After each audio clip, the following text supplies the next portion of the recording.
Dans cette vidéo, nous allons introduire une géométrie dans les espaces munis d'un produit scalaire, en général, donc pas que R2 ou R3 avec le produit scalaire usuel, mais en général. Donc on va définir une longueur, une distance entre vecteurs et des angles entre des vecteurs. On commence par ce qu'on appelle la norme de V. Donc je me donne un R-espace vectoriel muni d'un produit scalaire comme donné.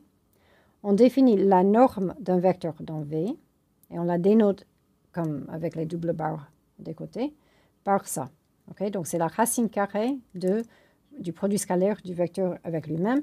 Il faut noter que ça a un sens. Donc ça, c'est bien défini. Car ce VV est plus grand ou égal à 0 pour tout V. Donc on peut prendre la racine carrée et ça donne un nombre réel. Donc ce norme de V est un nombre réel. Et puis on définit la distance entre deux vecteurs d'être la norme de la différence. Maintenant, je cite quelques propriétés. D'abord, propriétés. Donc d'abord, comme je viens de dire, la norme de V est un nombre réel. Et c'est un nombre réel plus grand ou égal à 0. Et puis de plus, donc c'est un nombre réel parce que c'est la racine carrée d'un nombre non négatif. C'est la racine carrée d'un nombre non négatif, donc c'est non négatif. Et de plus, la norme est égale à 0 si et seulement si le carré de la norme est égal à 0, si et seulement si V est égal à 0, car ça c'est le carré de la norme, si et seulement si V est égal à 0. Donc si la norme est égale à 0, alors le vecteur est nul. Et puis, troisième, que se passe-t-il si on fait la norme d'un multiple scalaire d'un vecteur? Alors ça, c'est par définition la racine carrée du produit scalaire alpha V avec alpha V. Maintenant, comme le produit scalaire est bilinéaire, donc je peux sortir le alpha deux fois. Maintenant, alpha est un nombre réel, donc la racine carrée c'est multiplicatif. V. Et puis alpha est un nombre réel, et donc la racine carrée du carré de alpha, c'est la valeur absolue de alpha. Et puis ça, c'est la norme de V. Donc si on fait la norme d'un multiple scalaire, alors ça donne la valeur absolue du scalaire fois la norme de V, et ça pour tout alpha, nombre réel, et pour tout V dans V. Donc ça, c'est la notion de longueur d'un vecteur, on appelle ça la norme, ou bien de la distance entre deux vecteurs.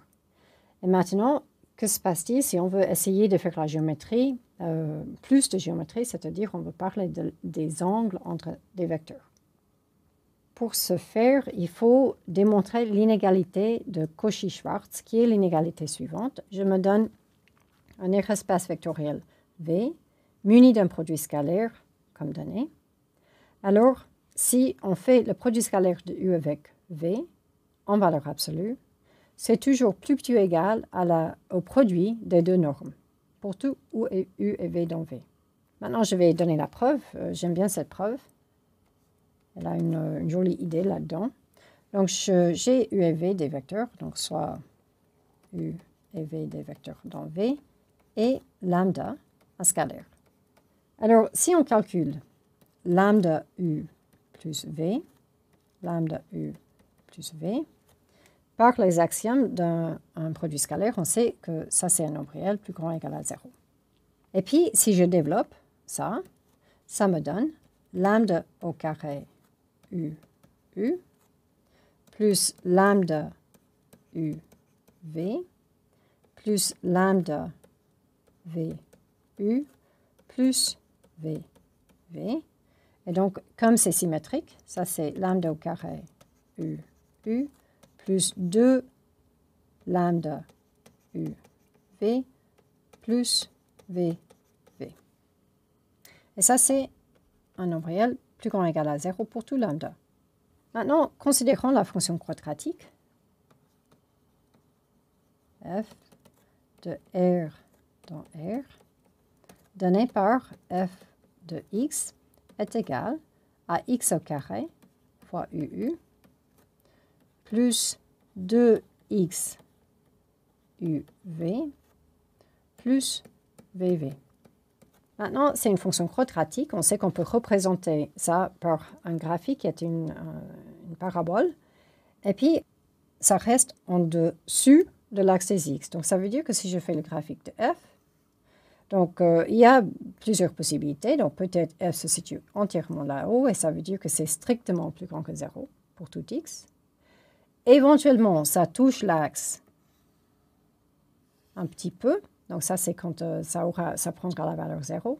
Mais ce n'est pas permis, ce n'est pas possible que la f se comporte comme ça, parce qu'à ce moment-là, s'il coupe 2 fois l'axe, alors, ou bien, oui, il reste de toute façon positif. Donc, ça, c'est non positif, il est tourné vers le haut.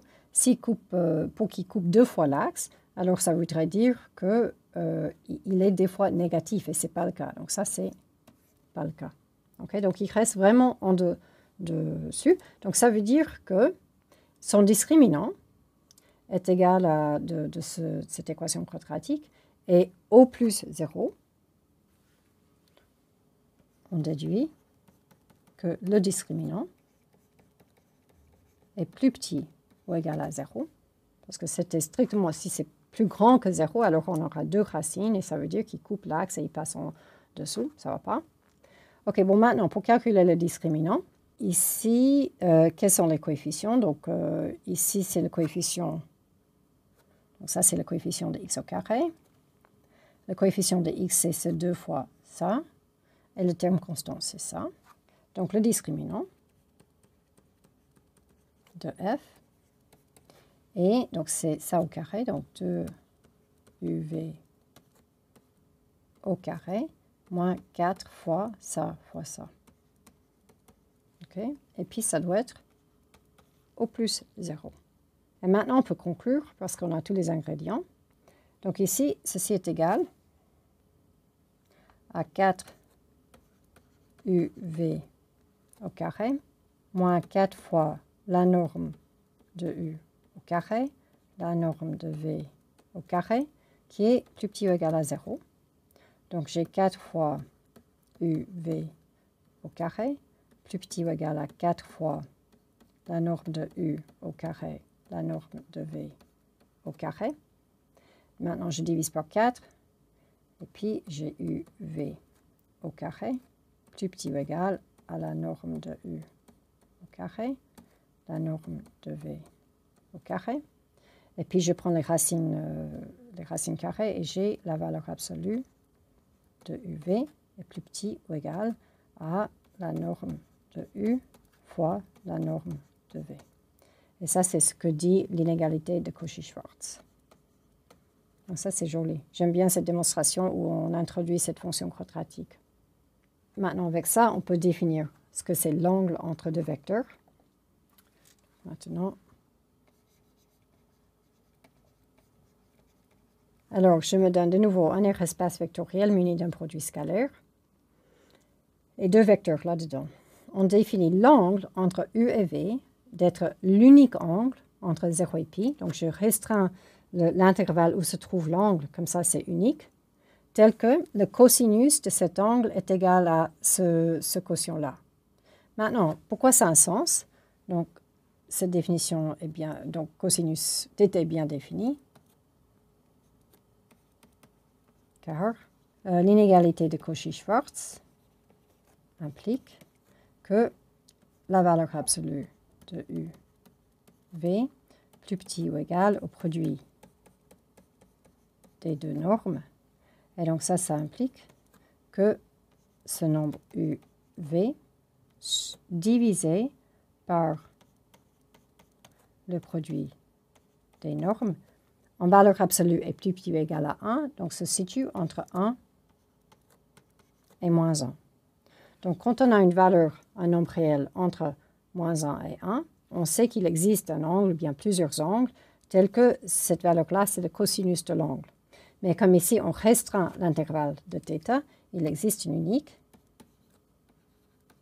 θ entre 0 et pi, tel que le cosinus de θ est égal à cette valeur-là.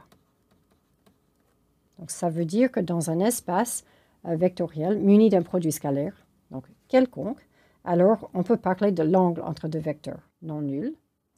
Et puis la relation, on a, juste pour écrire ça différemment, on a que UV est égal la norme de U fois la norme de V fois le cosinus de θ, où θ est l'angle entre U et V.